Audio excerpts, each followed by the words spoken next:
Before the next episode of X Job Downloaded starts, I have a big favour to ask. If you've enjoyed any of our episodes so far, please can you click on the follow button on your platform. I'm on Apple, Spotify, Google, Amazon and YouTube. It costs nothing to follow, but makes a real difference to me as a podcast producer. Thank you. I was from a police family. We lived in a police road in northeast London, Chingford, where I went to school at the same one that David Beckham went to, a primary school. And then I think because he did it and he was successful, he reached Chief Inspector. I got to know his friends, his colleagues, because we lived in a police road. So it became the natural progression. So I joined in 1971, the cadets, and then progressed to the job proper in 73. Fantastic. So where was he stationed in East London?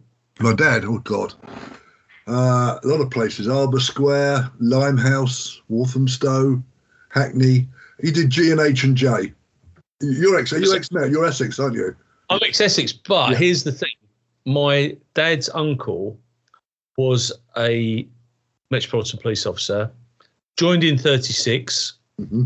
He was at Leytonstone, right? And then he joined the army, war service. Yeah. Went to Normandy and then came back and went back to Leytonstone. You're a cadet in 1971. Yeah. The Metropolitan Police was a completely different place then. And I suppose Hendon would have been your training school. Yeah. What was that like going through the doors? 1971, we're just coming out of the swinging 60s.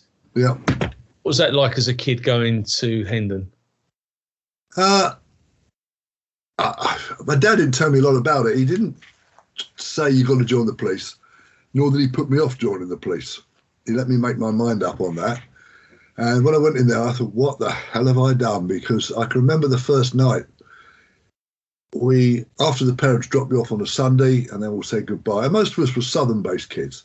We were left stranded in these dormitories and we all got herded into a dormitory at the end of the corridor. If you've been to Hendon, Paul, have you seen the cadet school? You've seen the setup there? Yes. And the murder squad officers in the end. We all got put into this dormitory and then some form of initiation ceremony took place. And it wasn't anything nasty. It really wasn't. It wasn't, vicious. It wasn't bullying. And the idea was, and the instructors knew, was basically you're now out of school. You've got to stand on your own 2 feet, and this is what happens. And it was very military as well. And I'll come back to that in a minute. And I thought, what the hell is this? But I always felt, and a friend of mine who did the cadets with me and survived 30 years in the job, who came out as a sergeant in traffic, a couple of weeks ago said to me he nearly put his papers in. He resigned from the cadets because he didn't feel he fitted, but he did, thankfully.